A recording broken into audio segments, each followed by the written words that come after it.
야, 너 뭐 콜거리냐? 날카로운 쇠 긁는 소리가 강원도 양구에 얼어붙은 공기를 찢고 들어왔다. 대한민국 최전방 중부전선 21보병사단 예하 66연대 위병소 앞. 12월의 양구는 바람조차 흉기가 되는 곳이었다. 검은색 구형 세단에서 내리던 차유진의 발이 멈칫했다.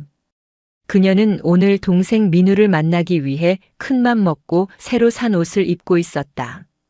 칙칙한 군복들 사이에서 조금이라도 밝고 포근해 보이고 싶은 누나의 마음으로 고른 순백의 터틀넥 니트였다. 몸에 딱 맞게 떨어지는 핏이 그녀의 탄탄한 체형을 감싸고 있었다. 하지만 위병소 근무를 서던 최무혁 중사의 눈에는 그저 먹잇감으로 보일 뿐이었다. 그는 입에 물고 있던 이쑤시개를 바닥에 퇴뱉어내며 유진을 위아래로 훑어보았다. 시선이 끈적하게 그녀의 가슴팍과 허리 라인을 훑고 지나갔다. 복장 봐라. 여기가 무슨 강남 클럽인 줄 아나. 몸매 좋은 년들은 꼭 티를 내고 싶어서 안달이네. 최 중사가 킬킬거리며 옆에 서 있던 초병에게 턱짓했다. 야 김이병. 요즘 민간인들은 군대가 아주 우습나 봐. 위병소 앞에 차를 대고 저딴 야한 옷을 입고 설치고. 춥지도 않나? 초병인 김이병은 잔뜩 얼어붙은 표정으로 어쩔 줄 몰라 했다. 유진의 차는 정지선에 정확히 맞춰져 있었고 복장 또한 노출이 전혀 없는 단정한 니트와 청바지 차림일 뿐이었다. 명백한 시비이자 성희롱이었다. 유진은 감정을 지웠다. 그녀는 룸미러로 자신의 얼굴을 확인하는 대신 차갑게 가라앉은 눈으로 최 중사를 응시했다. 면회 왔습니다. 차유진입니다. 유진의 목소리는 건조했다. 최 중사는 들은 척도 하지 않았다. 그는 위병소 초소 창틀에 팔을 걸치고 더욱 노골적으로 비아냥거렸다. 누구 면회인데? 뭐 오빠 보러 왔냐? 아니면 아저씨들 위문 공연이라도 뛰러 왔어? 이중대 3소대 차민우 일병 누나입니다. 신원 확인 부탁드립니다. 차민우라. 그 패급 새끼 누나였어? 어쩐지. 유진의 눈썹이 미세하게 꿈틀거렸다. 패급. 군대라는 폐쇄적인 집단에서 한 인간을 사회적으로 매장할 때 쓰는 가장 저열한 낙인. 그녀의 동생 민우는 명문대 수학과를 다니던 아이였다. 숫기 없고 여리긴 해도 남에게 피해주는 것을 끔찍이 싫어하는 성정이었다. 그런 아이가 패급이라니. 방금 뭐라고 하셨습니까? 뭐가? 최 중사가 코웃음을 쳤다. 아, 동생 관리 좀 잘하지 그랬어. 오죽하면 선임들이 그 새끼 사람 만들겠다고 잠도 못 자고 교육하겠냐고. 누나라는 사람이 왔고는 반반한데 동생 교육은 영꽝이네. 유진은 입술을 깨물었다. 참아야 했다. 여기서 화를 내면 동생에게 피해가 갈 수 있었다. 면회 시간 아직 30분 남았습니다. 규정상 면회 불어 사유가 없다면 들여보내 주십시오. 규정 좋아하시네. 야, 여기가 사회인 줄 알아? 여기선 내가 법이고 규정이야. 최 중사가 유진의 코앞까지 다가와 삿대질했다. 믹스커피 쩐내 섞인 입김이 유진의 얼굴에 닿았다. 그리고 민우 그 새끼 지금 면회 못해. 어제 사고 쳐서 영창 갈 준비하고 있거든. 그러니까 헛걸음하지 말고 꺼져. 오빠가 기분 잡치기 전에. 사고. 영창. 유진의 머릿속에서 경고음이 울렸다. 어제까지만 해도 전화로 별일 없다던 동생이었다. 목소리가 조금 떨리긴 했지만 감기 때문이라며 얼버무렸다. 그런데 하루 만에 영창이라니. 무슨 사고입니까? 제 동생이 무슨 짓을. 알 거 없고 가라고. 최 중사의 인내심이 바닥났다. 아니, 사실은 유진을 더 건드려보고 싶은 욕망이 꿈틀거렸다. 그는 일부러 한 걸음 더 바짝 다가섰다. 근데 가만 보니 옷이 너무 꽉 끼는 거 아니야? 안에 뭐 흉기라도 숨긴 거 아냐? 최 중사가 음흉한 미소를 지으며 거친 손길로 유진의 니트 앞서풀 움켜쥐었다. 검문 검색 좀 해야겠는데? 그는 단순히 옷을 잡은 게 아니었다. 유진의 쇄골 아래쪽 니트 원단을 움켜쥐고는 몸의 굴곡을 눈으로 확인하려는 듯 옷을 팽팽하게 잡아당겼다. 그의 더러운 군용 장갑이 순백의 니트를 오염시켰고 잡아당기는 힘에 의해 옷이 몸에 더 밀착되었다. 명백한 추행이었다. 어디 보자. 좋은 거 입었네. 최 중사의 시선이 유진의 목덜미와 가슴 라인에 꽂혔다. 그는 마치 유흥업소 종업원을 대하듯 낄낄거리며 잡은 옷을 놓지 않았다. 보통의 민간인 여성이라면 수치심에 비명을 지르거나 뒷걸음질 쳤을 상황이었다. 하지만 유진은 미동도 하지 않았다. 그녀는 자신의 옷을 잡아당기는 최 중사의 손을, 그리고 탐욕스럽게 번들거리는 그의 눈을 무표정하게 내려다보았다. 인연 봐라. 안 피하네. 즐기냐? 최 중사가 더 세게 옷을 잡아당기려는 순간이었다. 이거 놓으십시오. 유진의 목소리는 낮고 서늘했다. 그것은 부탁이 아니었다. 놓으라고 했다. 최무혁 중사. 이게 진짜. 가만히 있어봐 좀. 최 중사가 유진의 몸을 훑어보려는 욕망에 눈이 멀어 잡은 손에 힘을 주며 그녀를 자신 쪽으로 확 끌어당겼다. 하지만 그 순간 유진의 왼손이 뱀처럼 빠르게 움직여 최 중사의 손목을 파고들었다. 우드득. 아악. 관절이 비틀리는 끔찍한 소리와 함께 최 중사의 비명이 양구의 골짜기를 울렸다. 유진은 단순한 힘이 아니라 상대의 힘을 역이용하는 관절기로 그를 제압했다. 최 중사는 멱살을 잡았던 손을 놓으며 바닥에 무릎을 꿇었다. 그의 더러운 손자국이 유진의 하얀 니트 가슴팍에 선명하게 남았다. 에이, 이 미친년이. 내 팔. 최 중사는 고통과 수치심에 얼굴이 시뻘개져 소리쳤다. 위병소 안쪽 상황실에서 대기하던 5분 대기조 병력들이 웅성거리며 뛰어나오기 시작했다. 초병 김이병은 사색이 되어 인터폰을 잡으려 했다. 너 지금 군인을 쳤냐? 민간인이 군인을 폭행해? 최 중사가 악을 썼다. 잡힌 손목이 부러질 듯 아팠다. 성추행입니다. 유진이 짧게 끊어 말했다. 먼저 옷을 잡아당기며 신체 접촉을 시도하고 성적 수치심을 주는 발언을 한 건 중사님입니다. 저는 정당방위 차원에서 제압했을 뿐입니다. 지랄마. 폭행이야. 이건 폭행이라고. 헌병 불러. 당장 헌병대 호출해. 최 중사는 자신의 더러운 속내를 감추기 위해 더 크게 소리질렀다. 여기서 저 여자를 범죄자로 몰지 않으면 자신이 성추행범으로 징계를 받을 수도 있다는 본능적인 계산이었다. 유진은 잡고 있던 손목을 툭 놓아주었다. 최 중사는 바닥을 구르며 자신의 손목을 감싸쥐었다. 유진은 옷매무새를 다듬었다.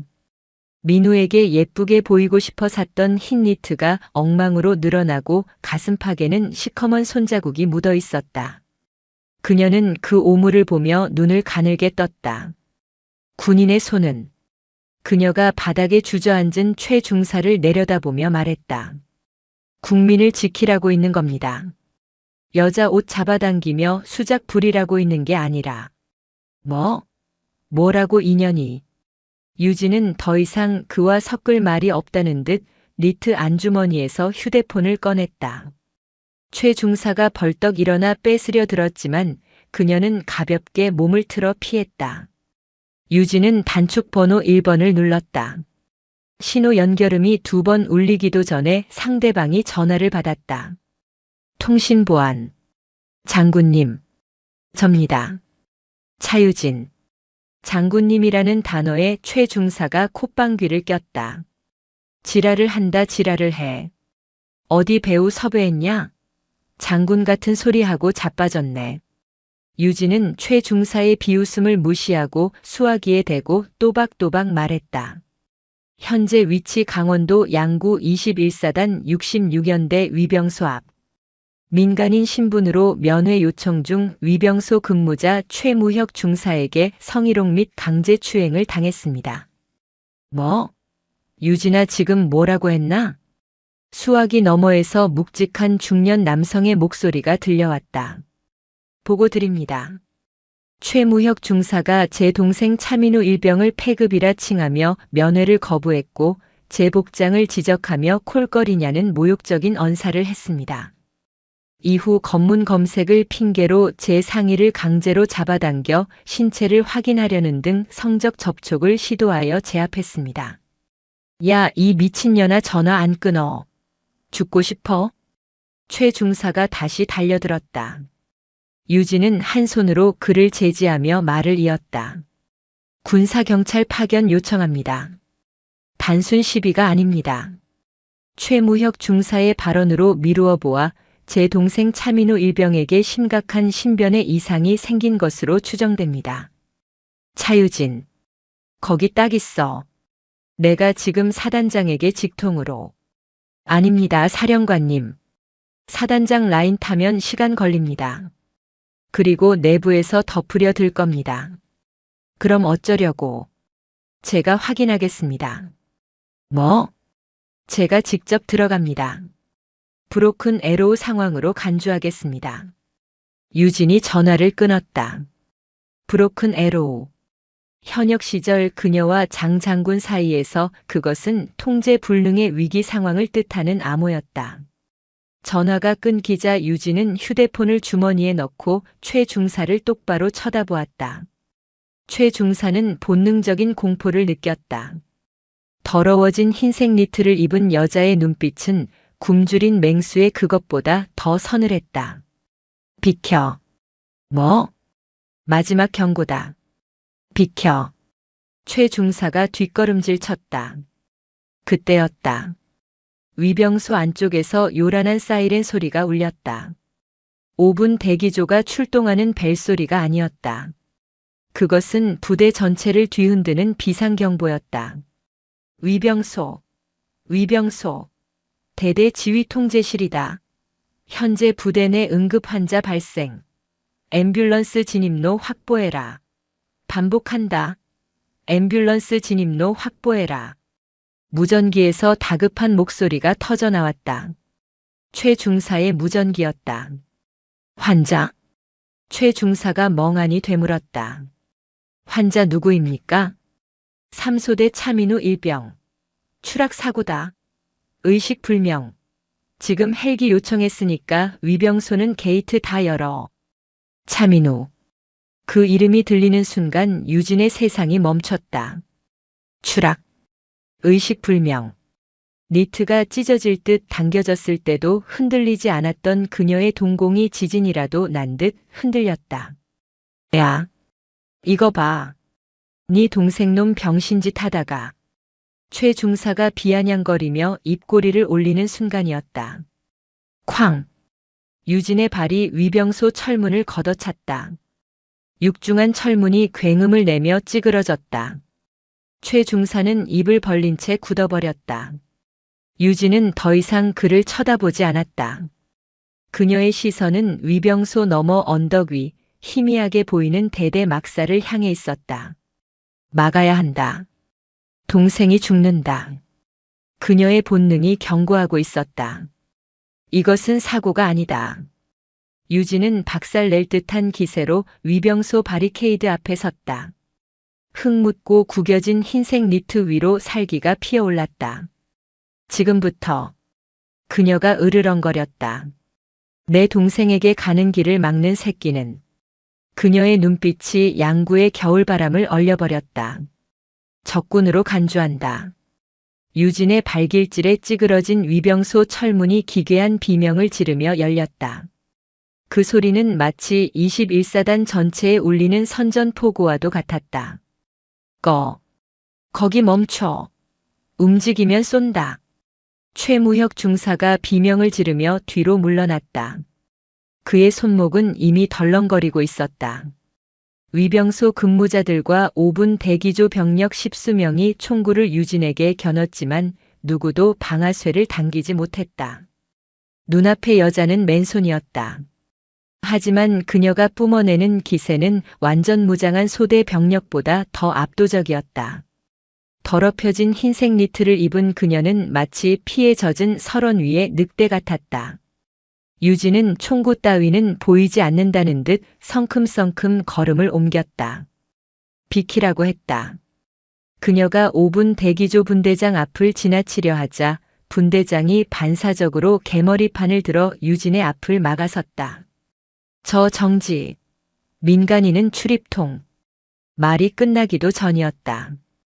유진의 손이 분대장의 총열 덮개를 낚아챘다. 그녀는 총을 잡은 손을 축으로 삼아 분대장의 품 안으로 파고들며 어깨로 그의 명치를 강하게 밀어쳤다. 컥. 분대장이 숨을 못 쉬고 바닥에 나뒹굴었다.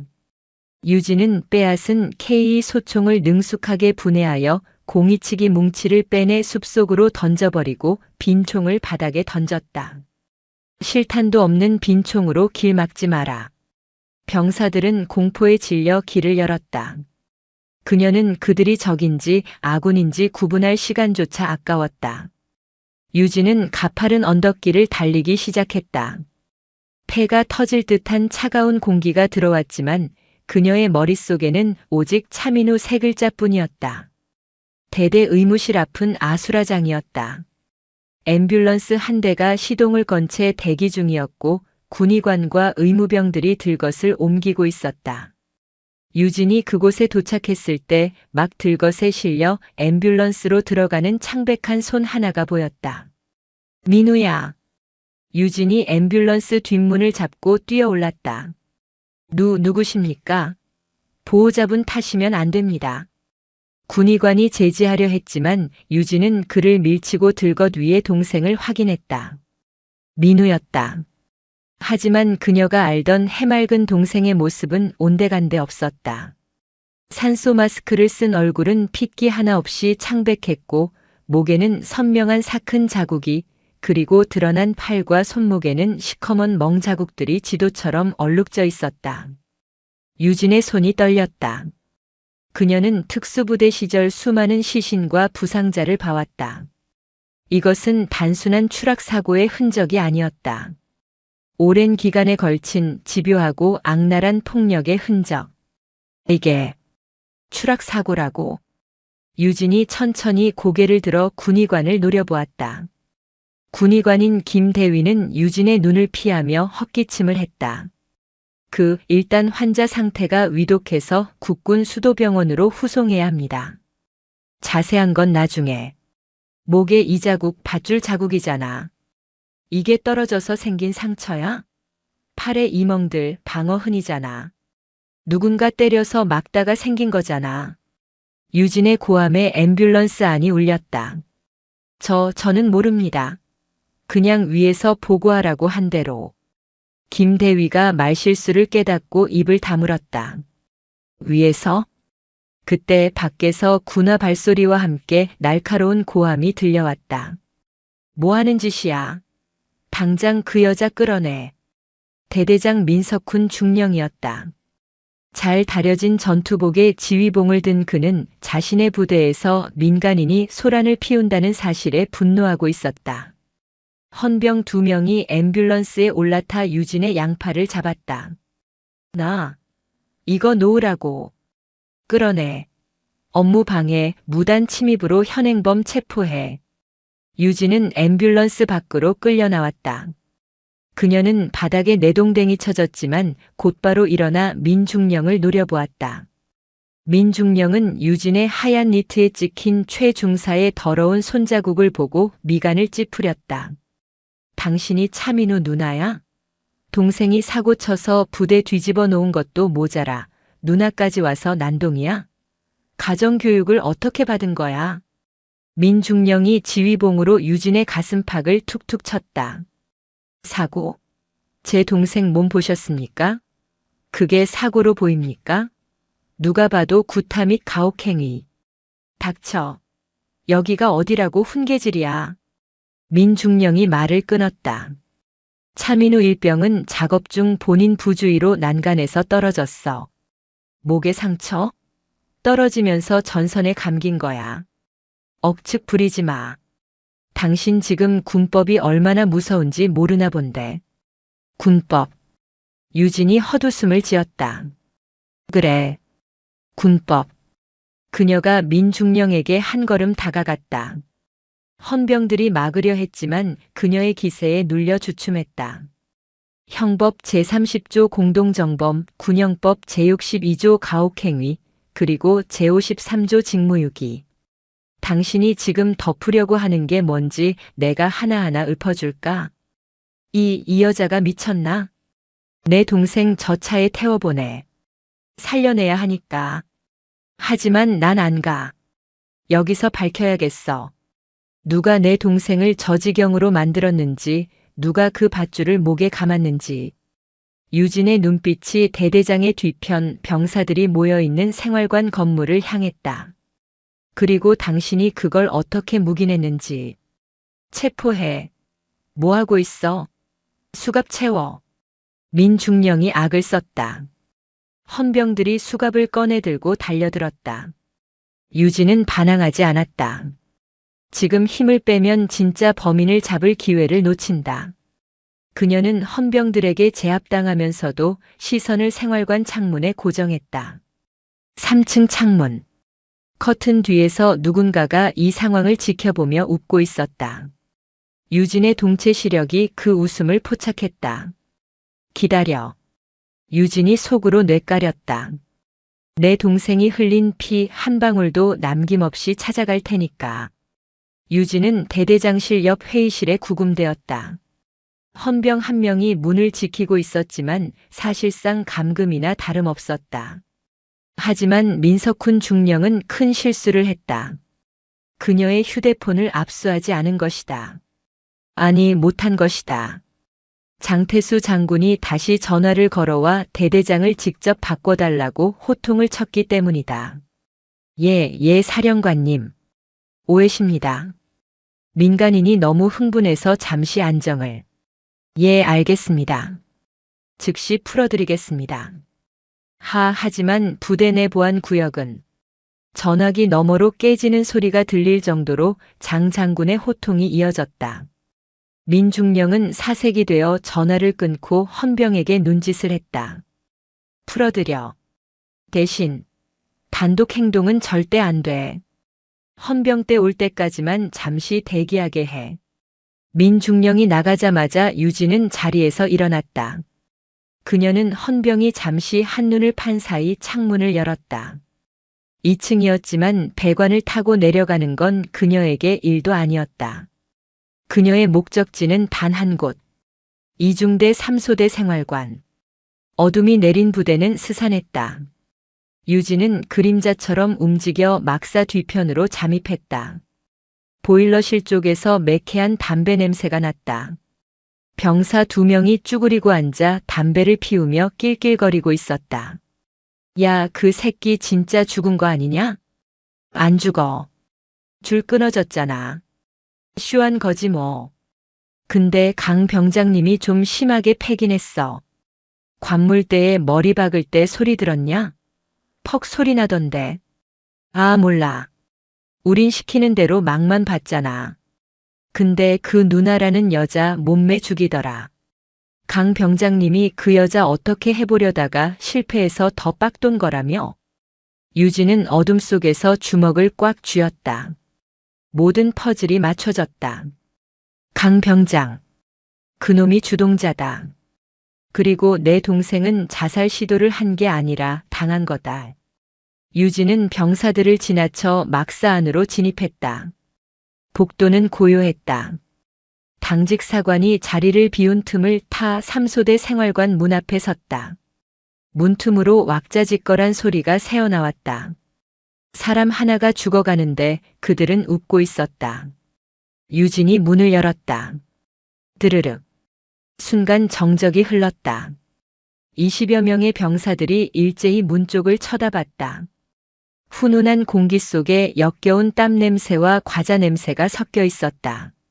생활관 중앙 TV 앞 가장 상석에 앉아있던 병장 하나가 과자를 씹으며 고개를 돌렸다. 전투복 상의를 풀어 헤치고 껄렁하게 앉아있는 남자. 강두식 병장이었다. 그의 눈은 뱀처럼 가늘고 교활해 보였다. 뭐야? 아까 위병소에서 깽판 쳤다던 그 누나? 강두식이 입에 묻은 과자 부스러기를 털며 일어났다. 185cm는 되어 보이는 거구였다. 와, 실물로 보니까 진짜 죽이네. 민우 그 찐따 새끼한테 이런 누나가 있을 줄이야. 유진은 대꾸하지 않고 천천히 생활관 안으로 걸어 들어갔다. 병사들이 홍해 갈라지듯 길을 비켰다. 그녀의 시선은 구석에 처박혀 있는 찌그러진 관물대로 향했다. 차민우. 이름표가 뜯겨나간 관물대는 처참했다. 문짝은 발로 차여 움푹 들어가 있었고 안의 물건들은 죄다 쏟아져 나와 바닥에 뒹굴고 있었다. 찢어진 편지들, 밟힌 책들. 그리고 그 한가운데에 액자 하나가 산산조각이 난 채 놓여 있었다. 유진이 무릎을 꿇고 액자를 집어들었다. 유리 파편이 손가락을 찔렀지만 통증은 느껴지지 않았다.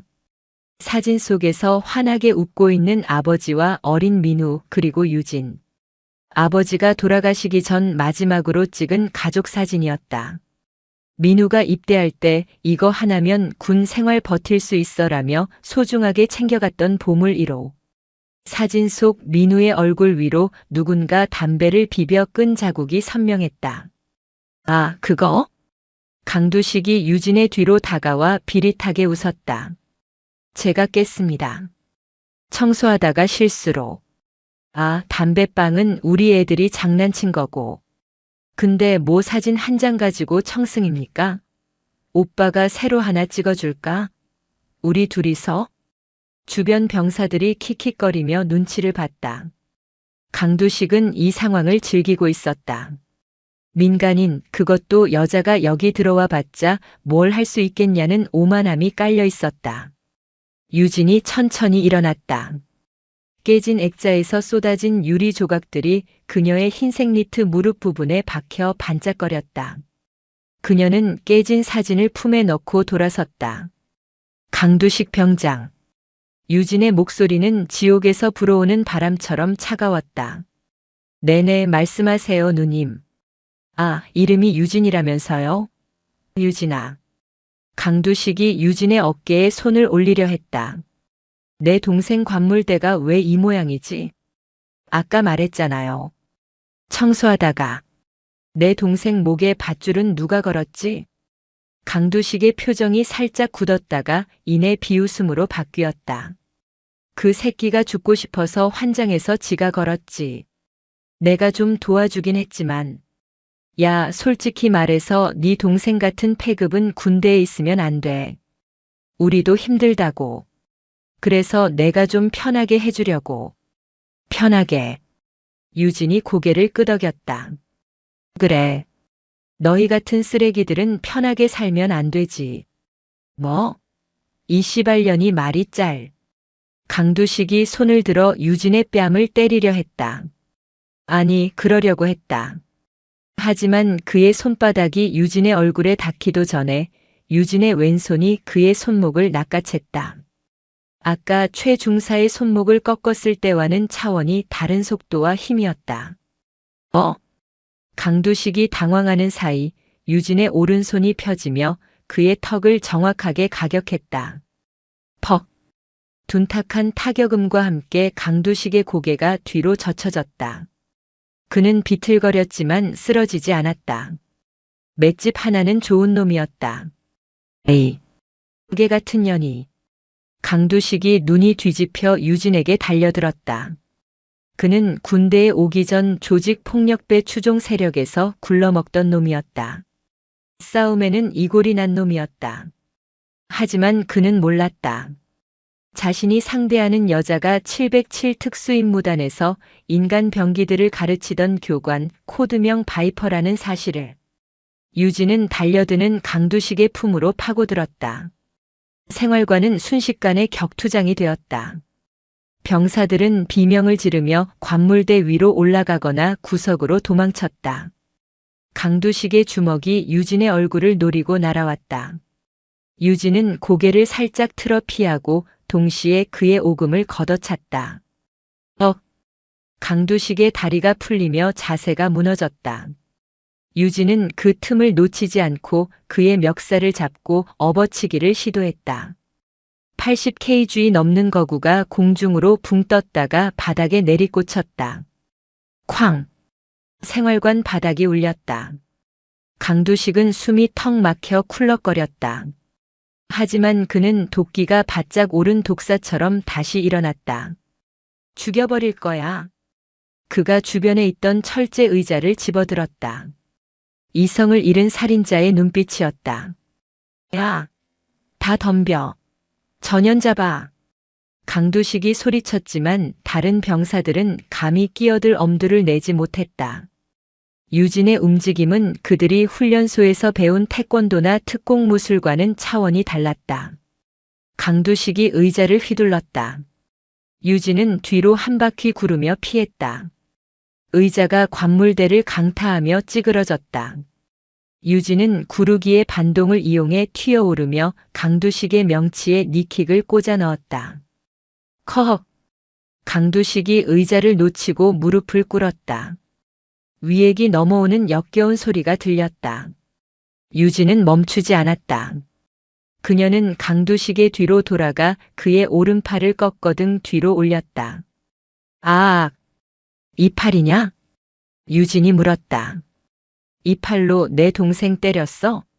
이 팔로 사진 찢었어? 이거. 나. 대대장님 오면 너 죽어. 대대장은 안 와. 내가 못 오게 했거든. 유진이 팔을 조금 더 비틀었다. 강두식의 어깨 관절에서 뚝뚝 소리가 났다. 말해. 민우한테 무슨 짓 했어? 아, 몰라.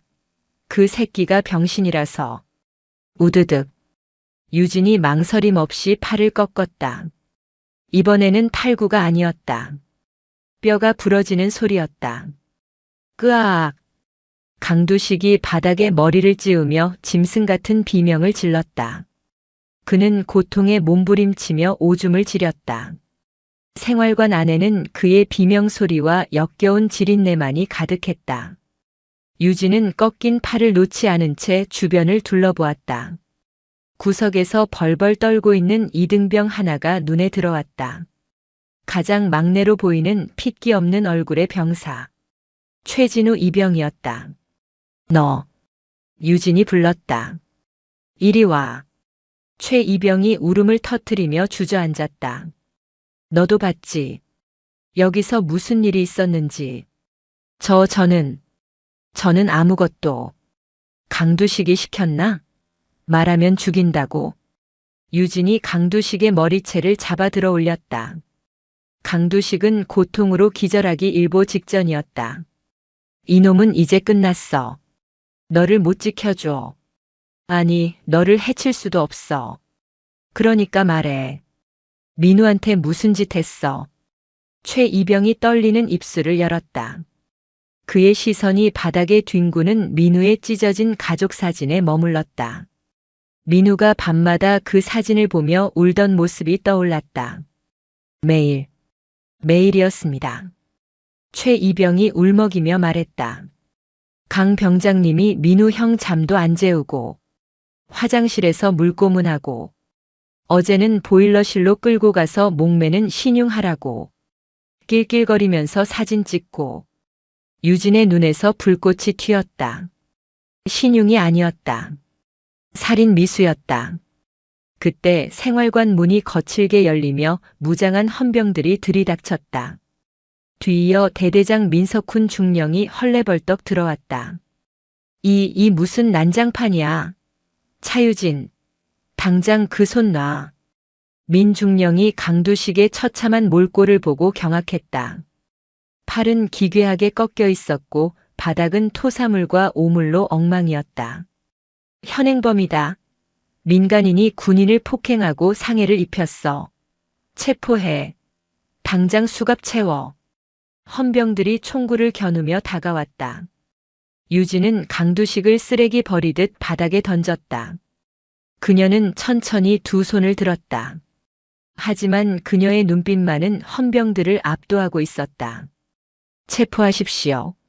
하지만 유진이 최 이병을 가리켰다. 저 병사의 증언 그리고 강두식의 휴대폰. 그거 확보 안 하면 당신들 다 옷 벗을 줄 알아. 시끄러워. 끌고 가. 헌병들이 유진을 제압하여 수갑을 채웠다. 유진은 끌려나가면서도 쓰러진 강두식을 노려봤다. 강두식은 고통 속에서도 유진을 보며 입모양으로 중얼거렸다. 죽여버릴 거야. 유진은 대대 헌병대 유치장으로 이송되었다. 상황은 종료된 듯 보였다. 하지만 진짜 악몽은 이제 시작이었다. 팔이 부러진 채 의무대로 옮겨지던 강두식. 그는 앰뷸런스 안에서 신음하며 자신의 왼쪽 주머니를 더듬었다. 헌병들이 유진을 연행하느라 정신이 팔린 사이 아무도 그를 제대로 몸수색하지 않았다.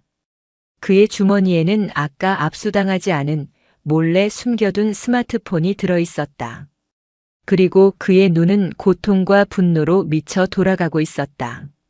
내 팔을 부러뜨려? 내 인생을 망쳐? 다 죽었어. 그는 덜덜 떨리는 손으로 어딘가에 전화를 걸었다. 신호가 가고 굵직한 목소리의 남자가 전화를 받았다. 두시가. 왜? 형님. 접니다. 저 좀 살려주십시오. 아니, 작업 하나만 해주십시오. 강두식의 입가에 광기 어린 미소가 번졌다. 부대 뒤집어 엎을 준비하셔야겠습니다. 그 시각 앰뷸런스는 부대 후문을 빠져나가 어둠 속으로 사라지고 있었다. 헌병 하사는 졸고 있었고 운전병은 라디오를 듣고 있었다. 짐승이 우리를 탈출할 준비를 마쳤다는 것을 아무도 알지 못했다. 물 좀 줘. 어둠 속을 달리는 앰뷸런스 안 강두식의 목소리는 쇠를 긁는 것처럼 거칠었다. 오른팔이 기괴하게 뒤틀려 덜렁거리는 고통은 끔찍했지만 그 고통이 오히려 그의 뇌를 각성시키고 있었다. 진통제 기운과 아드레날린이 뒤섞인 그의 눈동자는 이미 이성을 잃고 희번덕거렸다. 조수석에 앉아있던 헌병 하사가 귀찮다는 듯 뒤를 돌아봤다. 조용히 좀 합시다. 병원 다 왔으니까. 목이 타서 그래. 제발. 강두식이 헐떡이며 몸을 비틀었다. 헌병 하사는 한숨을 내쉬며 생수통을 집어들었다. 그가 안전벨트를 풀고 몸을 돌려 물을 건네려는 찰나였다. 죽은 듯 늘어져 있던 강두식의 몸이 용수철처럼 튀어올랐다. 그의 멀쩡한 왼손이 헌병 하사의 방탄조끼 틈새를 파고들어 멱살을 잡아챘다. 동시에 그의 머리가 하사의 얼굴을 들이받았다. 퍽! 으악! 코뼈가 부서지는 소리와 함께 헌병 하사가 비명을 지르며 뒤로 나뒹굴었다. 좁은 앰뷸런스 뒷좌석은 순식간에 아수라장이 되었다. 강두식은 고통으로 덜렁거리는 자신의 오른팔 따위는 안중에도 없었다. 그는 짐승처럼 울부짖으며 하사의 허리춤에 있는 권총을 노렸다. 하지만 권총집은 이중 잠금 장치로 굳게 닫혀 있었다. 이 미친 새끼가. 운전병이 백미러로 상황을 확인하고 급브레이크를 밟았다. 끼익. 타이어 타는 냄새와 함께 차가 요동쳤다. 그 반동으로 헌병 하사가 바닥으로 굴러떨어졌다. 강두식은 그 틈을 놓치지 않았다. 그는 바닥을 기어 운전석과 뒷좌석 사이의 격벽에 설치된 총기 거치대로 몸을 날렸다. 비상시를 대비해 거치해둔 K 소총 한정. 철컥. 강두식의 왼손이 소총을 낚아챘다. 그리고 하사의 조끼 주머니에서 삐져나와 있던 탄알집을 이빨로 물어 뜯어내듯 뽑아냈다. 차 돌려. 강두식이 운전석 격벽 너머로 총구를 들이밀었다. 운전병은 사색이 되어 백미러를 쳐다보았다. 어둠 속에서 번들거리는 강두식의 눈은 인간의 것이 아니었다.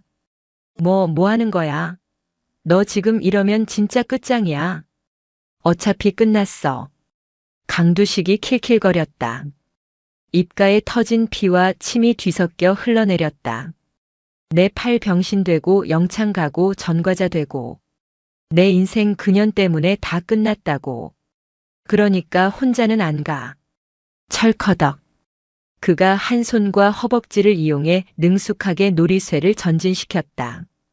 약실에 실탄이 장전되는 서늘한 금소금이 들렸다. 차 돌려.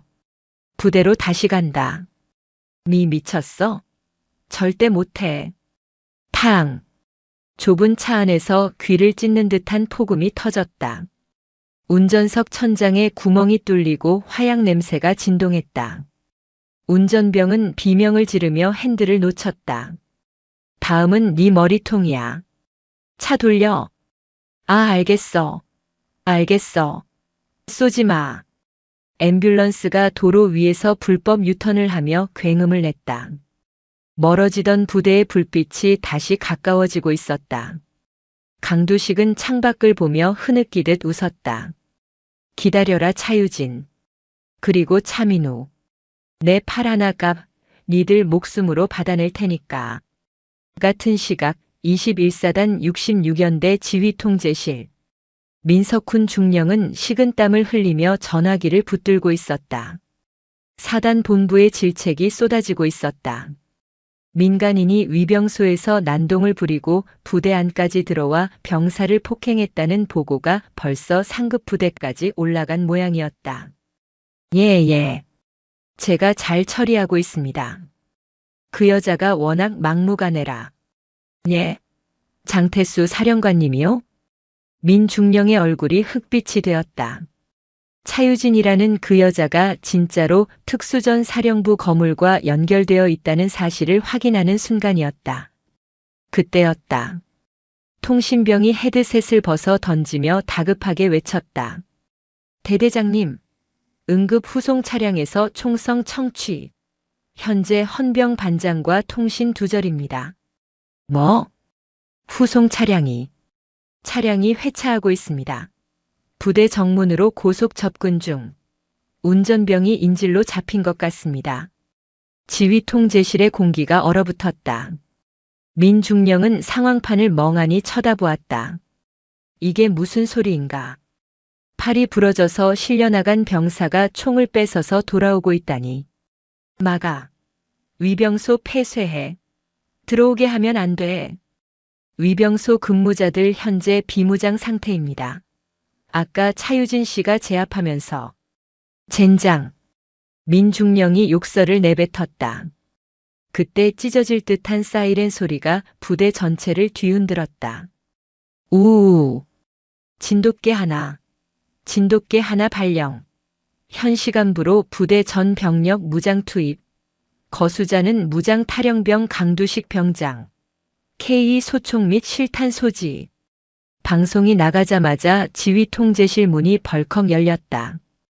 헌병의 재질을 뿌리치고 들어온 사람은 차유진이었다.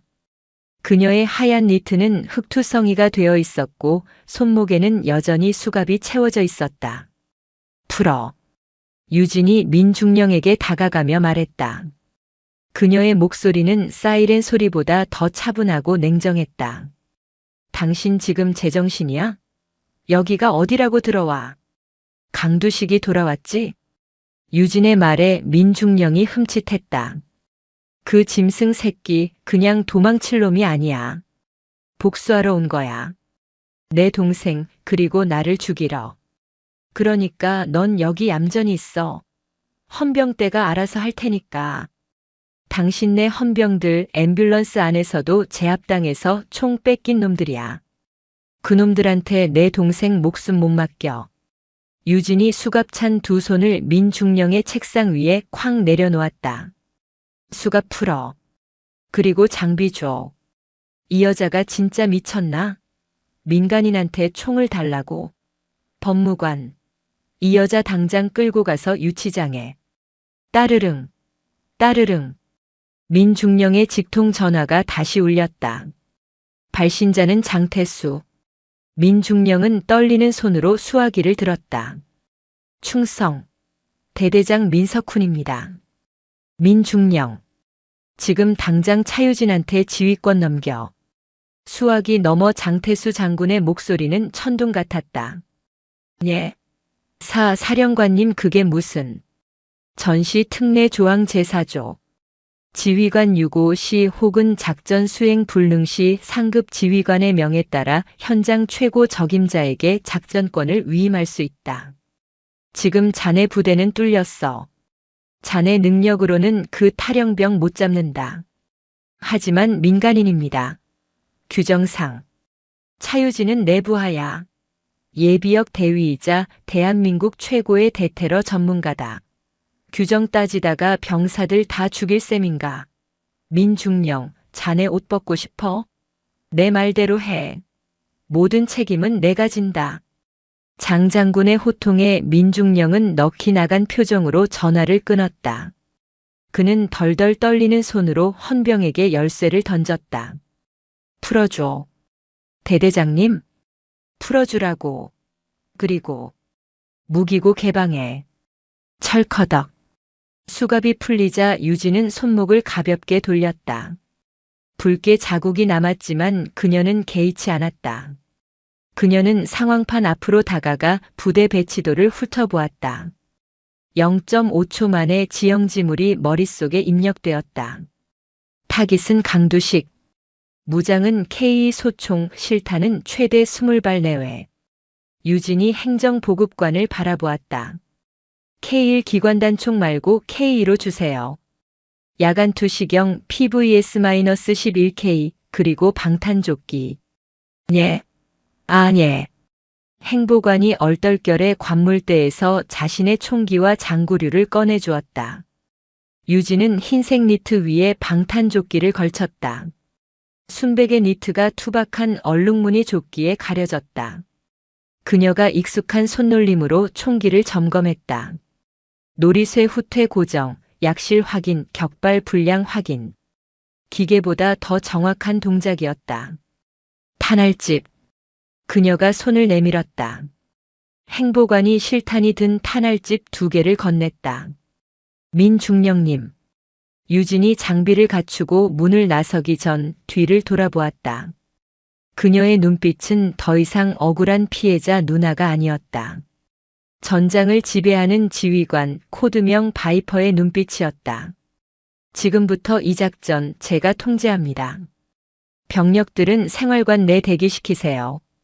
섣불리 움직이다간 아군 오산합니다. 자, 자신 있나? 그놈 지금 눈이 뒤집혔어. 유진이 탄알집을 총에 결합하며 차갑게 대답했다. 강철은 소리내어 울지 않습니다. 다만 부러뜨릴 뿐이죠. 그녀는 어둠이 깔린 연병장으로 사라졌다. 그 뒷모습을 보며 지휘 통제실의 모든 군인은 마른 침을 삼켰다. 양구의 밤바람보다 더 서늘한 살기가 그녀의 등 뒤로 흐르고 있었다. 21사단 66연대는 칠흑 같은 어둠에 잠겨 있었다. 강두식의 탈주와 동시에 부대 내 모든 조명이 소등되었다. 적에게 위치를 노출시키지 않기 위한 조치였지만 이는 사냥꾼에게 더할 나위 없는 사냥터가 되었다. 유진은 막사 뒤편 언덕의 숲속에 몸을 숨겼다. 야간 투시경을 내리자 세상이 녹색으로 변했다.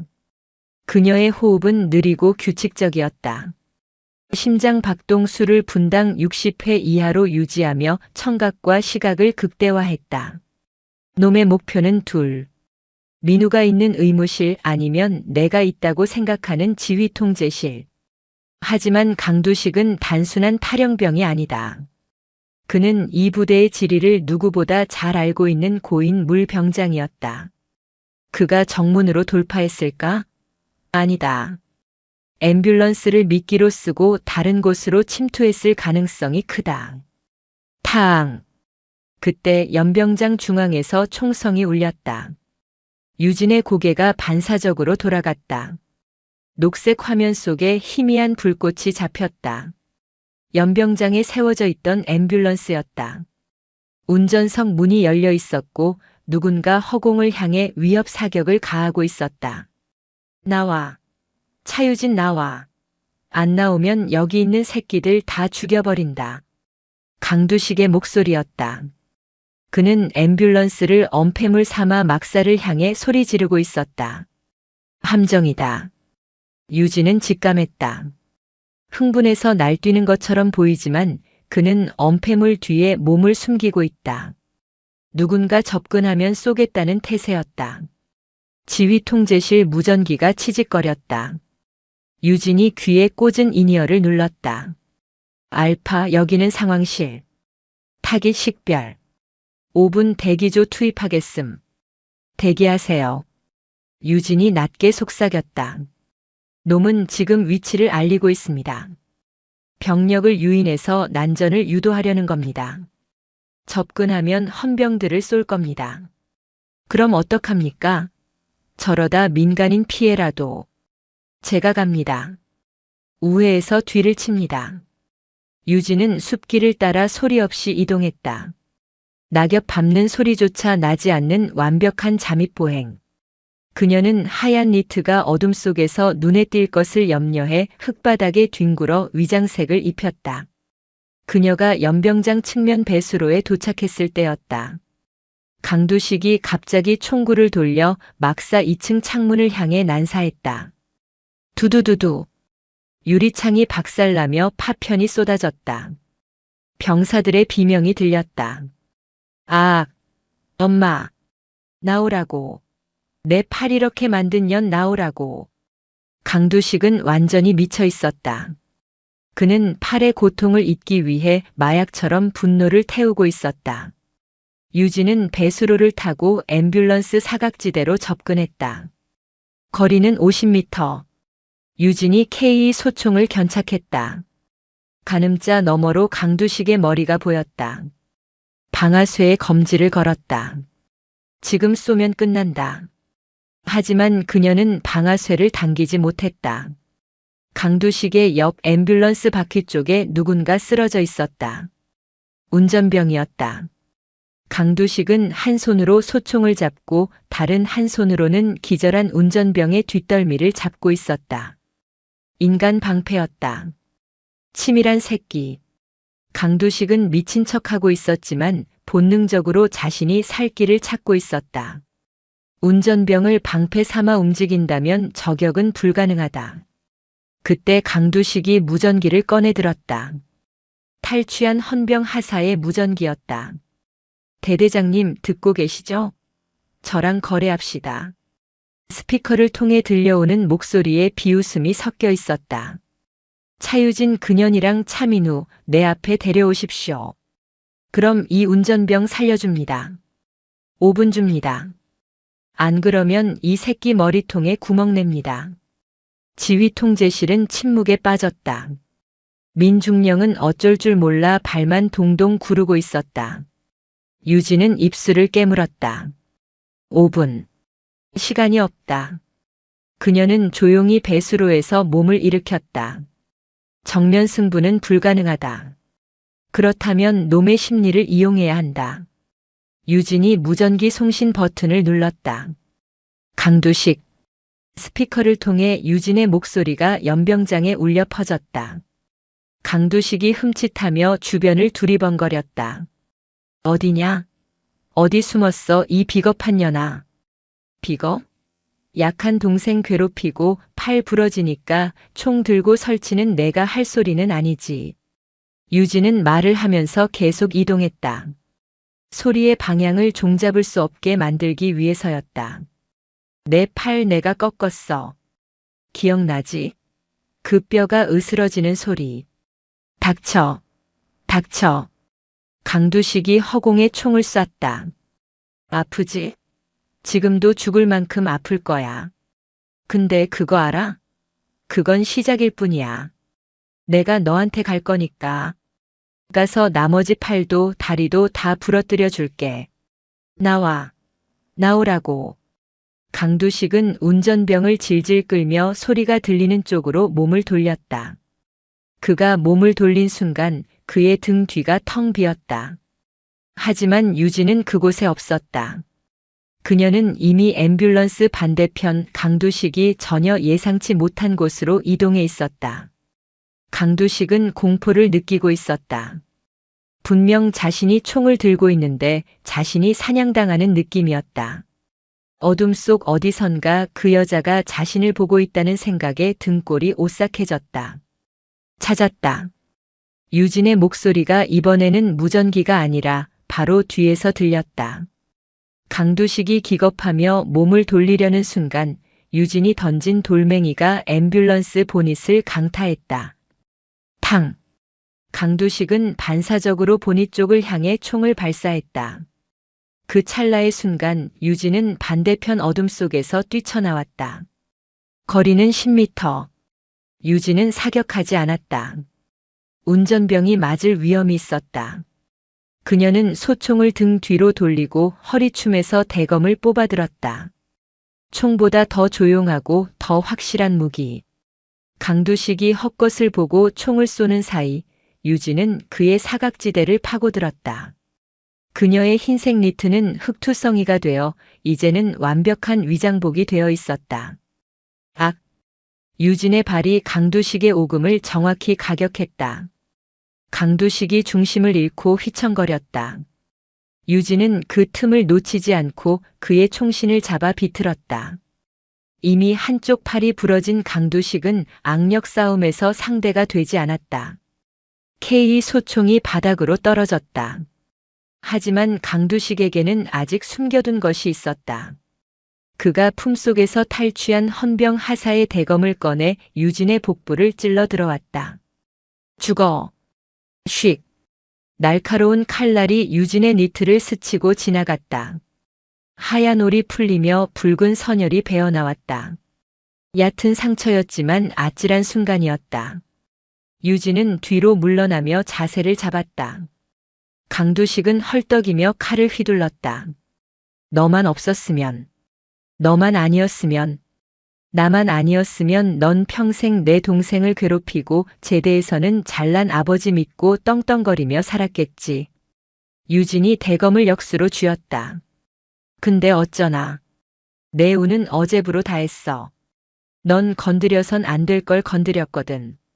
유진이 번개처럼 파고들었다. 강두식이 칼을 휘둘렀지만 유진은 고개를 숙여 피하고 그의 명치에 팔꿈치를 꽂아 넣었다. 퍽! 컥! 강두식이 숨을 멈췄다. 유진은 그의 손목을 쳐서 칼을 떨어뜨리게 하고 그대로 그의 멱살을 잡아 앰뷸런스 문짝에 처박았다. 쾅! 이건 민우목. 유진의 주먹이 강두식의 안면에 꽂혔다. 코뼈가 주저앉았다. 이건 내 니트각. 퍽. 유진의 니킥이 강두식의 복부를 강타했다. 강두식은 비명도 지르지 못하고 바닥에 쓰러졌다. 그는 고통과 공포로 눈물 콧물을 흘리며 유진을 올려다보았다. 달빛을 등지고 선 유진의 모습은 그야말로 저승사자였다.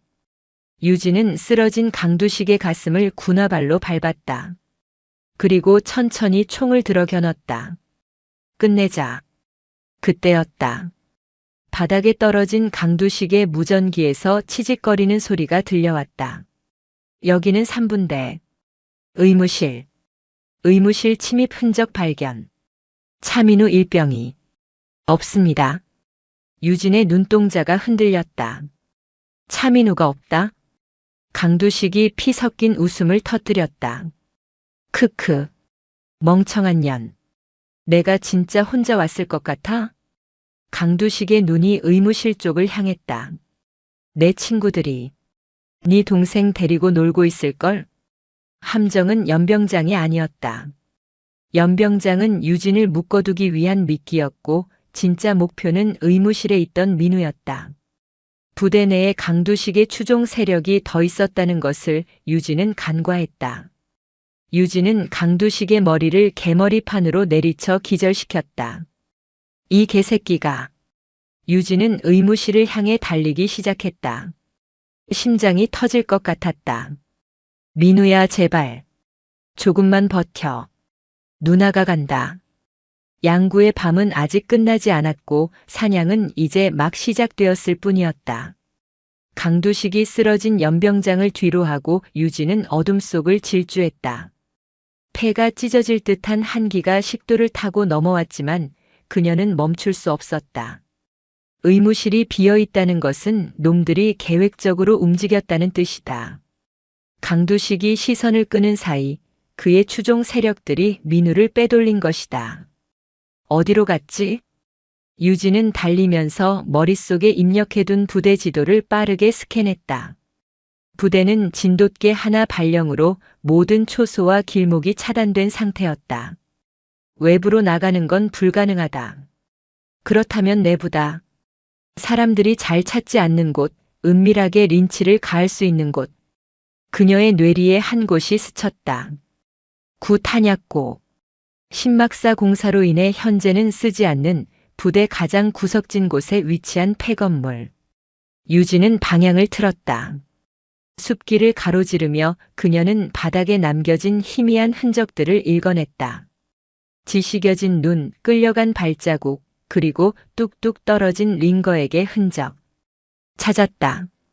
유진의 눈빛이 매서워졌다. 그녀는 K 소총의 조정관을 단발에 맞췄다.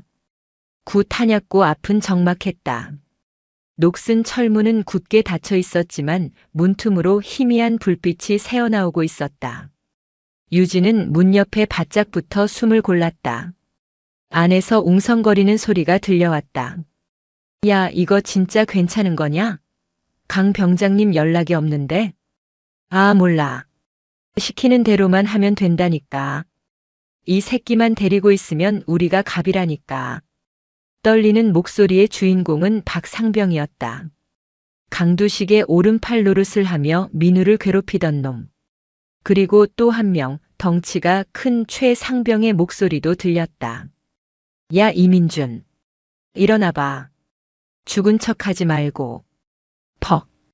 둔탁한 타격음과 함께 민우의 신음소리가 들렸다. 야, 소리 안 내? 누나 온다며. 누나한테 살려달라고 비명 좀 질러봐. 그래야 누나가 오지.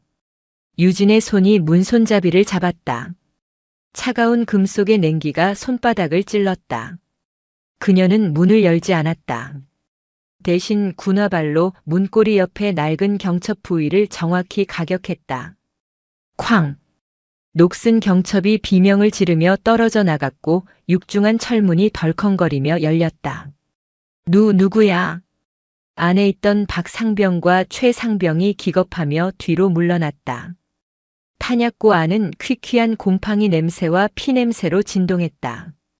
구석에 놓인 낡은 나무 상자 위에 민우가 묶여 있었다.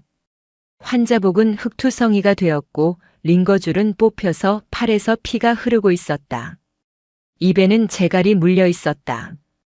유진은 천천히 안으로 걸어 들어갔다. 역광을 받은 그녀의 실루엣은 거대해 보였다. 흙과 피로 얼룩진 흰색 니트, 그리고 손에 들린 K 소총. 누나? 민우가 흐릿한 눈으로 유진을 알아보고 몸부림쳤다. 오지 마. 도망쳐. 민우의 눈빛이 그렇게 말하고 있었다. 차유진? 박상병이 식칼을 꺼내 들었다. 취사장에서 훔친 것이 분명했다. 최상병은 야전삽을 들고 벌벌 떨고 있었다. 그들은 강두식이 당했다는 사실을 무전으로 들어 알고 있었다. 눈앞의 여자가 괴물이라는 것도. 오지 마. 오면 이 새끼 긋는다. 박상병이 민우의 목에 칼을 들이댔다. 날카로운 칼날이 민우의 얇은 목 피부를 눌렀다. 붉은 피가 한 방울 맺혀 흘러내렸다. 유진의 걸음이 멈췄다. 거리는 약 15m. 칼 치워. 유진의 목소리는 건조했다. 감정이 섞이지 않은 순수한 명령이었다. 웃기지 마. 총 버려. 총 버리고 무릎 꿇어. 안 그러면 진짜 죽여. 박상병은 공포에 질려 악을 썼다. 그는 자신이 무슨 짓을 하고 있는지도 모르는 상태였다. 그저 살아야겠다는 본능, 그리고 이 상황을 끝내고 싶다는 광기만이 그를 지배하고 있었다. 야, 최상병. 너 뭐해? 가서 전연 묶어. 최상병이 야전삽을 고쳐 쥐고 주춤주춤 다가왔다. 유진은 총을 쥔 손에 힘을 주지 않았다. 그녀의 시선은 오직 박상병의 손, 민우의 목을 겨누고 있는 그 칼 끝에 고정되어 있었다. 너희들. 유진이 나직하게 말했다. 기회는 지금뿐이야. 칼 버리고 민우 놔주면 내 손에 죽는 건 면하게 해주지. 군사재판 받고 감옥 가는 걸로 끝내게 해줄게. 지랄 마. 우린 어차피 끝났어. 강 병장이 시키는 대로. 강두식은 끝났다. 유진이 말을 잘랐다. 그놈은 지금 앰뷸런스 옆에 쓰러져 있어. 너희를 지켜줄 사람은 아무도 없어.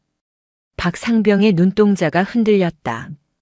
그 틈을 타 유진이 총구를 살짝 내렸다. 항복의 의사표시처럼 보였다. 최상병이 안도하며 다가오려는 순간이었다. 거짓말. 강 병장님이 우리를 버릴 리가. 박상병의 손이 떨리며 칼날이 민우의 살을 파고들려 했다. 위험했다. 이성적인 대화가 통하지 않는 상태였다. 유진의 본능이 경고했다. 지금이다. 타임 투 킬. 유진은 몸을 던지며 바닥으로 굴렀다. 최상병이 당황하여 야전삽을 휘둘렀지만 허공을 갈랐다. 유진은 구르는 반동을 이용해 무릎을 꿇은 자세로 총을 견착했다. 그녀의 눈에 세상이 느리게 흘러갔다. 박상병이 비명을 지르며 민우의 목을 그으려는 동작, 민우가 공포에 질려 눈을 감는 모습, 탄약고 천장에 먼지가 떨어지는 궤적까지. 거리는 15m. 표적은 박상병의 미간이 아니었다. 그의 머리를 쏘면 경직된 근육이 수축하면서 민우를 찌를 수도 있었다. 유진의 목표는 단 하나. 칼을 쥐고 있는 손. 그녀의 검지가 방아쇠를 당겼다. 탕! 좁은 탄약고 안에서 폭음이 고막을 찢었다. 총구에서 뿜어져 나온 화염이 어둠을 갈랐다. 5.56 탄환이 회전하며 공기를 뚫고 날아가 박상병의 오른손을 정확히 타격했다. 식칼의 손잡이와 그의 손가락들이 한꺼번에 박살났다. 아악! 박상병이 칼을 놓치고 뒤로 나뒹굴었다. 그의 손은 피범벅이 되어 형체를 알아볼 수 없었다. 민우는 피를 뒤집어 쓴 채 바닥으로 쓰러졌다. 으아! 최상병이 이성을 잃고 야전삽을 들고 유진에게 달려들었다. 유진은 총을 쏠 필요도 없다는 듯 총구를 내리고 일어나며 달려오는 최상병의 정강이를 걷어찼다. 우직근. 최상병이 꼬꾸라졌다. 유진은 개머리판으로 그의 뒷덜미를 가격해 기절시켰다. 순식간에 상황이 종료되었다. 탄약고 안에는 박상병의 처절한 비명소리와 화약 냄새만이 감돌았다. 유진은 총을 어깨에 메고 민우에게 달려갔다. 민우야. 유진이 재갈을 풀고 동생을 끌어안았다. 민우는 덜덜 떨고 있었다. 그의 목에는 칼자국이, 몸에는 온갖 멍이 들어 있었다. 누나. 민우가 누나의 품에 얼굴을 묻고 오열했다. 나 때문에. 누나가. 괜찮아. 다 끝났어. 누나가 왔잖아. 유진은 자신의 더러워진 니트 소매로 민우의 얼굴에 묻은 피를 닦아주었다. 그녀의 손도 떨리고 있었다. 방금 전의 사격은 그녀 인생에서 가장 어려운 사격이었다. 1km 밖의 적장을 저격하는 것보다 15M 앞의 동생을 인질로 잡은 적을 쏘는 것이 1000배는 더 힘들었다. 미안해. 늦게 와서 미안해. 유진이 민우를 꽉 안았다. 민우의 앙상한 등뼈가 느껴졌다. 이 어린 아이가 그동안 견뎌왔을 지옥 같은 시간들이 유진의 가슴을 후벼 팠다.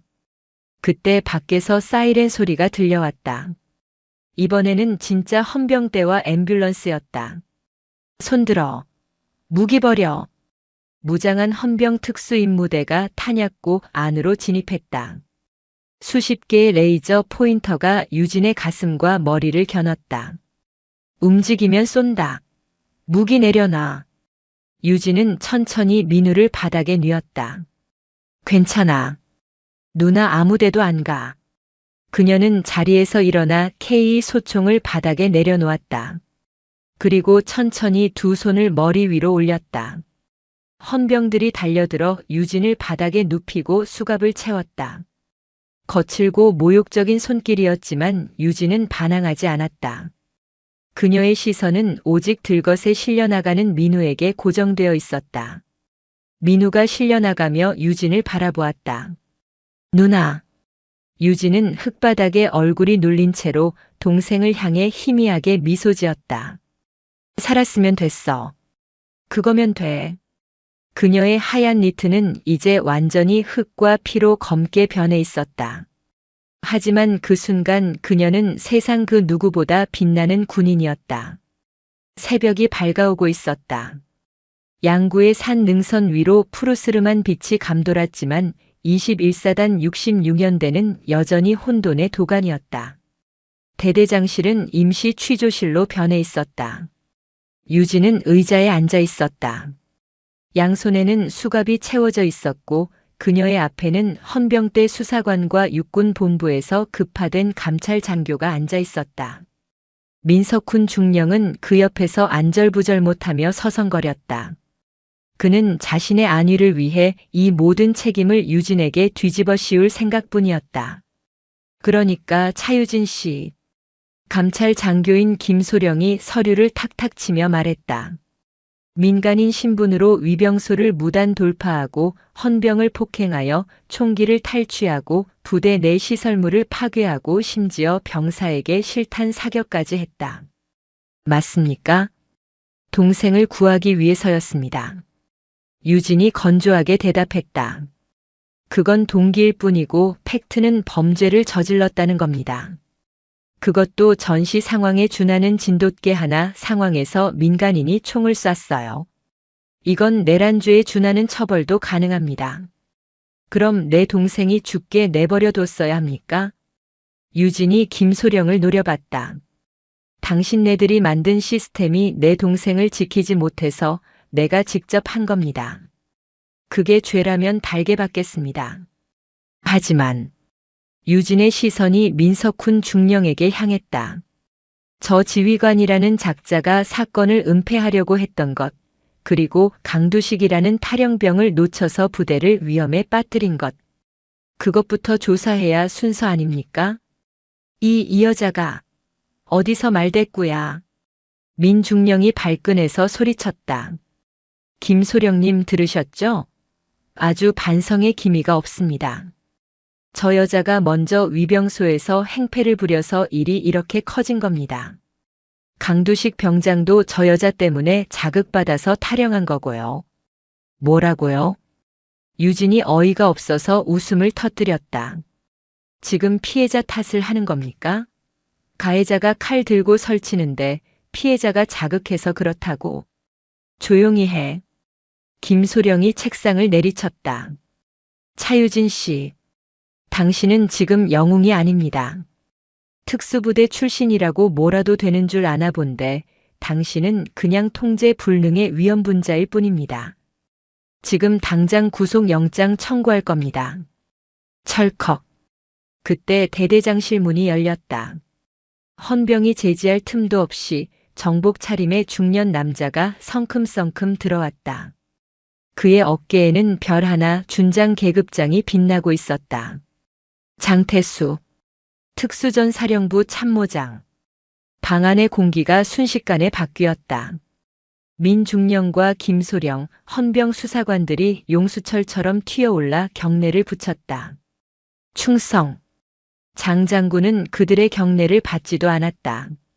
그는 곧장 유진에게 걸어갔다. 흙투성이가 된 니트, 수갑 찬 손목, 터진 입술. 그의 눈매가 꿈틀거렸다. 풀어. 장 장군이 나직하게 말했다. 예. 사령관님, 이 여자는 현행범. 풀라고 했다.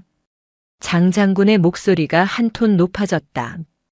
그의 눈빛은 김소령을 찢어 죽일 듯이 노려보고 있었다. 내 부하가, 아니 대한민국 국민이 가족을 구하겠다고 사지에 뛰어들었다가 이렇게 됐다.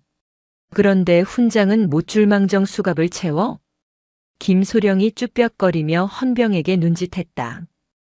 헌병이 황급히 수갑을 풀었다.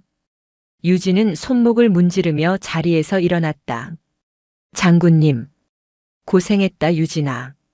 장 장군이 유진의 어깨를 두드렸다. 민우는 수도병원으로 이송 중입니다. 생명에는 지장이 없다고 합니다. 다행이군. 장 장군은 뒤를 돌아 민석훈 중령을 바라봤다. 민 중령은 사시나무 떨듯 떨고 있었다. 민석훈 중령. 예. 대대장 민석훈. 짝. 장 장군의 손바닥이 민 중령의 뺨을 후려쳤다. 대대장실이 떠나갈 듯한 소리가 났다. 민 중령이 중심을 잃고 비틀거렸다. 너는 군복 벗을 준비해라. 사령관님. 부대 관리 소홀, 가혹행위 은폐 조작, 위수 지역 이탈, 그리고 민간인에게 작전 떠넘기기. 기무사에서 이미 조사 들어갔다. 내가 저지른 짓들 낱낱이 밝혀질 거야. 민 중령이 바닥에 주저앉았다. 끝이었다. 그의 군 생활도 명예도. 장 장군은 다시 김소령을 바라봤다. 그리고 김소령. 자네는 규정대로 해. 차유진이 총 쏘고 폭행한 거 다 사실이니까 기소해. 재판 넘기라고. 예. 김소령이 당황했다. 방금 전까지 유진을 감싸는 줄 알았는데 갑자기 기소하라니. 유진도 놀란 눈으로 장 장군을 쳐다봤다. 장 장군이 유진을 보며 미소 지었다. 그 재판 내가 증인으로 선다. 장군님. 유진아. 피하지 마라.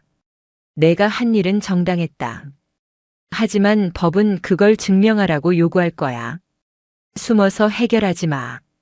당당하게 법정에서 싸워. 내가 내 뒤에 있을 테니까.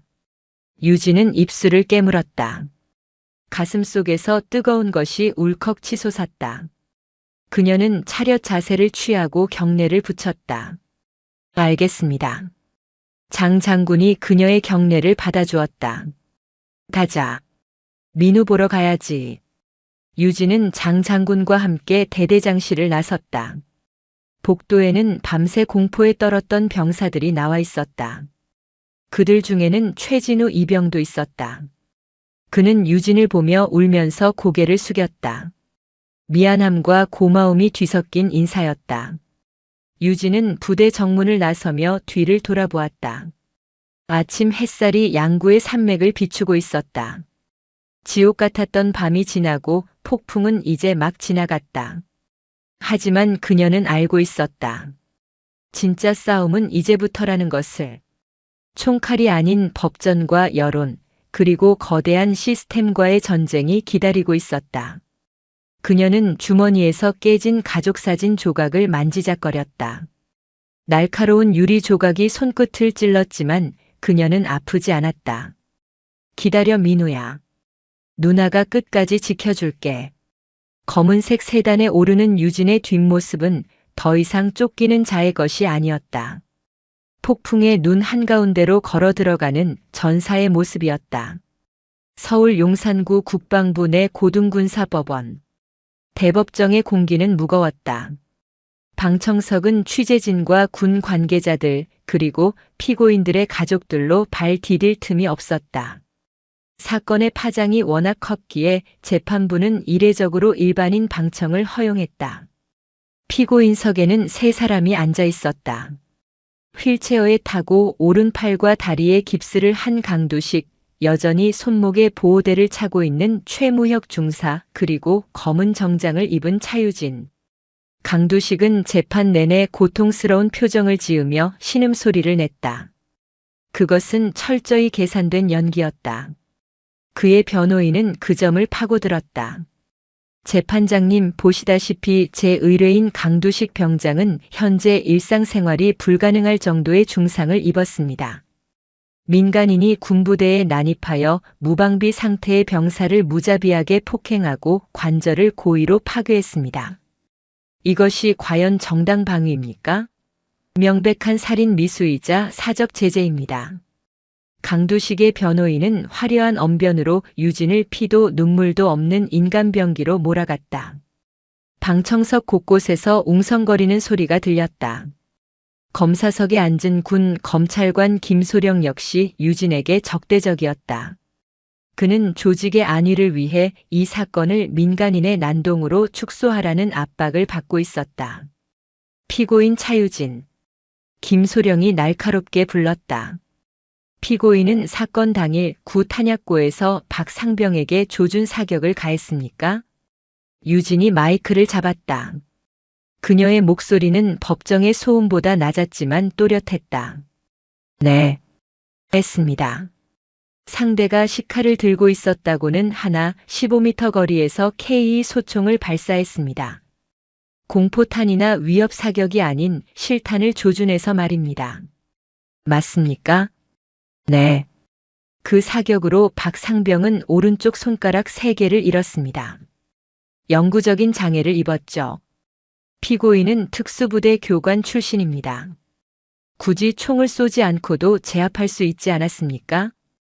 유진은 잠시 침묵했다. 그녀의 머릿속에 그날 밤의 기억이 스쳤다. 민우의 목에 흐르던 피 한 방울. 박상병의 떨리던 손. 없었습니다. 유진이 고개를 들고 검사를 똑바로 바라봤다. 그 상황에서 총격 외에 인지를 안전하게 구출할 방법은 없었습니다. 만약 제가 접근했다면 박상병은 공포에 질려 제 동생의 목을 그었을 겁니다. 그건 피고인의 자의적인 판단 아닙니까? 판단이 아니라 확신입니다.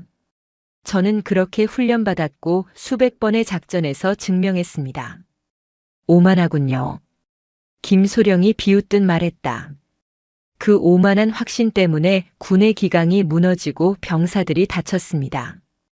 피고인은 영웅 심리에 취해 법 위에 군림하려 한 겁니다.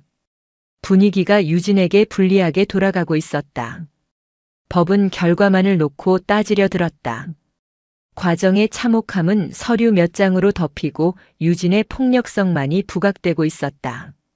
그때 변호인석에 앉아있던 국선 변호인이 일어섰다. 증인 신청합니다. 피해자 차민우 일병을 증인으로 요청합니다. 법정이 술렁였다. 차민우는 현재 국군 수도병원 정신병동에서 PTSD 치료를 받고 있었다. 그가 법정에 설 수 있을지 의문이었다. 재판장이 고개를 끄덕였다. 증인 입장하세요. 법정 문이 열리고 환자복 위에 카디건을 걸친 민우가 들어왔다. 휠체어를 타지 않고 제 발로 걸어 들어왔다. 비쩍 마른 몸, 퀭한 눈. 하지만 그의 걸음에는 예전과 다른 무언가가 있었다. 민우가 증언대에 섰다. 강두식이 그를 보며 입모양으로 욕설을 뱉는 것이 보였다. 민우의 어깨가 움찔했다. 트라우마는 여전히 그를 괴롭히고 있었다. 증인. 검사가 물었다. 강두식 병장이 증인을 괴롭혔습니까? 민우는 마이크를 두 손으로 꼭 쥐었다. 손이 하얗게 질릴 정도였다. 그는 유진을 바라봤다. 피고인석에 앉아있는 누나. 자신 때문에 범죄자가 되어버린 누나. 유진이 고개를 끄덕여 주었다. 괜찮다는 듯이. 민우가 심호흡을 했다. 괴롭힘이 아니었습니다. 법정이 조용해졌다. 강두식의 변호인이 회심의 미소를 지었다. 그건 사육이었습니다. 민우의 목소리가 떨리지만 명확하게 울려 퍼졌다. 강두식 병장은 저를 사람이 아닌 장난감으로 취급했습니다. 잠을 재우지 않고 화장실 변기 물을 마시게 하고 제 가족 사진을 찢고 불태웠습니다. 그리고 민우가 입고 있던 카디건을 벗었다. 환자복 상의를 걷어 올렸다. 방청석에서 비명과 탄식이 터져 나왔다. 그의 몸은 온통 화상 자국과 멍으로 뒤덮여 있었다. 담배빵 자국이 별자리처럼 새겨져 있었다. 이게 강 병장이 말하는 교육입니까? 민우가 울먹이며 소리쳤다. 저는 죽으려고 했습니다. 보일러실에서 목을 맸을 때 저는 살고 싶지 않았습니다. 그런데 누나가 왔습니다. 헌병도 대대장도 아무도 저를 도와주지 않을 때 누나만이 저를 구하러 왔습니다. 민우가 피고인석을 가리켰다. 저기 앉아있는 사람들은 군인이 아닙니다. 제복을 입은 악마들입니다. 그리고 제 누나는 그 악마들로부터 국민을 지킨 유일한 군인이었습니다. 눈물바다가 된 방청석 곳곳에서 훌쩍이는 소리가 들렸다. 강두식의 변호인은 당황하여 말을 잇지 못했다. 다음 증인. 재판장의 목소리도 조금 흔들리고 있었다. 법정 문이 다시 열리고 정복 차림의 장태수 장군이 들어왔다. 그의 등장만으로도 법정의 공기가 바뀌었다. 별 하나가 주는 무게감은 압도적이었다. 장 장군이 증언대에 섰다. 증인 장태수 준장. 피고인 차유진과는 어떤 관계입니까? 전 직속 상관이자 그녀의 군 생활을 지켜본 지휘관입니다. 피고인의 평소 성향은 어땠습니까? 폭력적이었습니까? 장 장군이 쓴웃음을 지었다. 차유진은 칼입니다. 아주 잘 벼려진 칼이죠. 하지만 그 칼은 칼집 밖으로 함부로 나온 적이 없습니다. 그녀는 제가 아는 군인 중 가장 냉철하고 규정을 준수하며 명예를 아는 장교였습니다. 그런 그녀가 왜 민간인 신분으로 총을 들었을까요? 시스템이 고장났기 때문입니다. 장 장군의 목소리가 법정을 쩌렁쩌렁 울렸다. 그는 방청석에 앉아있는 21사단 관계자들을 매섭게 노려봤다. 위병소에서 신고를 묵살하고 대대장이 사건을 은폐하고 헌병이 무능하게 무기를 뺏겼을 때 국가는 차민우 일병을 벌였습니다. 국가가 국민을 보호하지 못할 때 개인이 자신의 가족을 지키기 위해 저항하는 것. 우리는 그것을 정당방위라고 부릅니다. 장 장군이 재판장을 향해 거수 경례를 했다. 재판장님. 만약 차유진이 유죄라면 그녀를 그렇게 훈련시킨 저에게도 죄를 물으십시오. 그리고 부하를 지키지 못한 이 썩어빠진 군대 전체를 처벌하십시오. 이상입니다. 장 장군이 내려오자 방청석에서 박수가 터져 나왔다. 재판장이 제지했지만 박수 소리는 멈추지 않았다. 유진은 고개를 숙였다. 눈물이 바닥으로 뚝뚝 떨어졌다. 억울함 때문이 아니었다. 혼자가 아니라는 안도감 때문이었다. 선고 공판이 열리는 날 서울에는 늦은 눈이 내리고 있었다. 법정은 그 어느 때보다 긴장감에 휩싸여 있었다. 재판장이 판결문을 읽어 내려갔다. 주문. 피고인 강두식.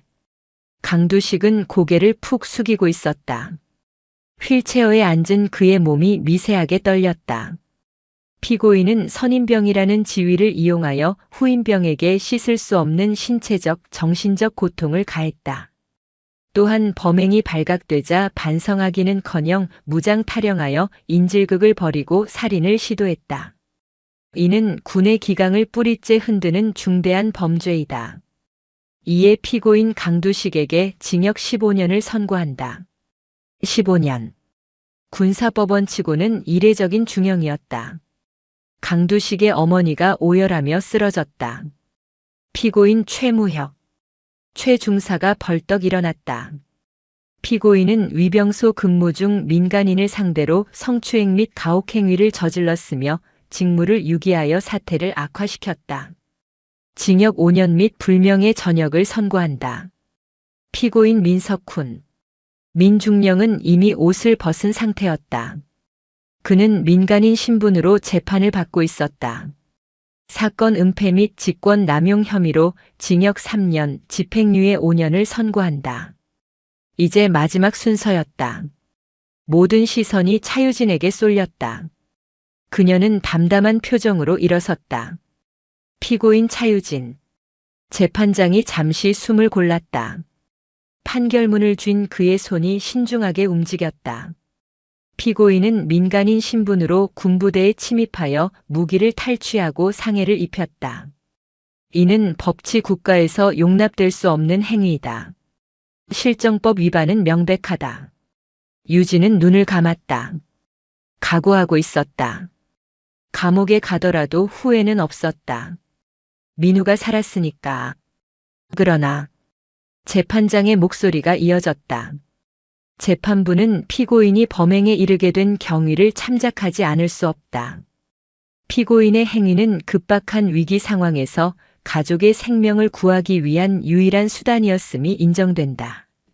또한 피해자 차민우를 비롯한 다수의 병사들이 피고인의 처벌을 원치 않고 있으며 피고인이 과거 국가에 헌신한 공로를 참작하여 법정 안에 정적이 흘렀다. 피고인 차유진에게 징역 3년, 집행유예 5년을 선고한다. 집행유예. 실형은 면했다. 방청석에서 환호성이 터져나왔다. 장 장군이 주먹을 불끈 쥐었고 민우는 엉엉 울며 유진의 등 뒤로 달려와 그녀를 끌어안았다. 누나, 누나. 유진은 뒤를 돌아 민우를 안았다. 긴장이 풀리며 다리에 힘이 빠졌다. 괜찮아. 이제 집에 가자. 유진의 눈에서도 뜨거운 눈물이 흘러내렸다. 강철은 소리내어 울지 않는다고 했지만 오늘만큼은 예외였다. 계절이 바뀌었다. 양구의 산골짜기에도 차가웠던 법정에도 봄이 찾아왔다. 국립서울현충원. 따뜻한 햇살이 비석들을 비추고 있었다. 유진과 민우는 나란히 아버지의 묘소 앞에 섰다. 민우는 이제 군복이 아닌 깔끔한 셔츠와 면바지 차림이었다. 그는 의병 제대 후 복학하여 다시 수학책을 펴들었다. 아직 밤마다 악몽을 꿀 때도 있었지만 이제는 혼자 떨지 않았다. 방문을 열면 언제나 누나가 있었으니까. 유진은 하얀색 니트를 입고 있었다. 그날 흙과 피로 더럽혀졌던 니트는 버렸다.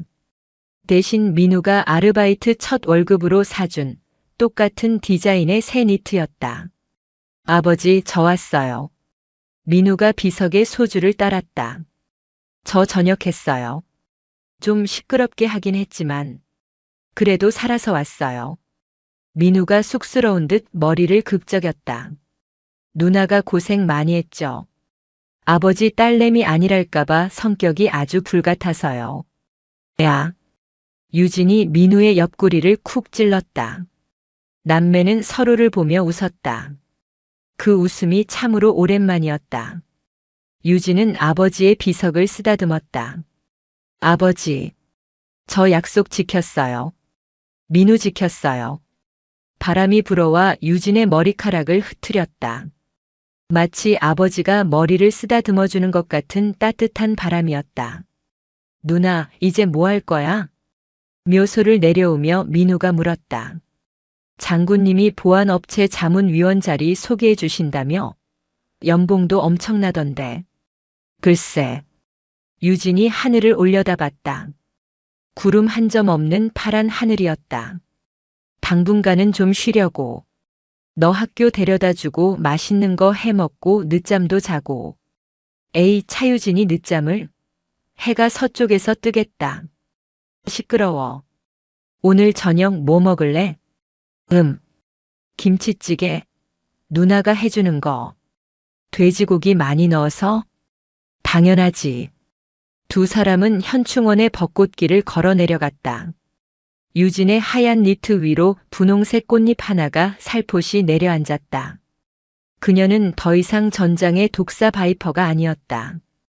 동생의 손을 잡고 걷는 평범하고 행복한 누나였다. 지난 겨울 그토록 차갑고 매서웠던 폭풍은 지나갔다.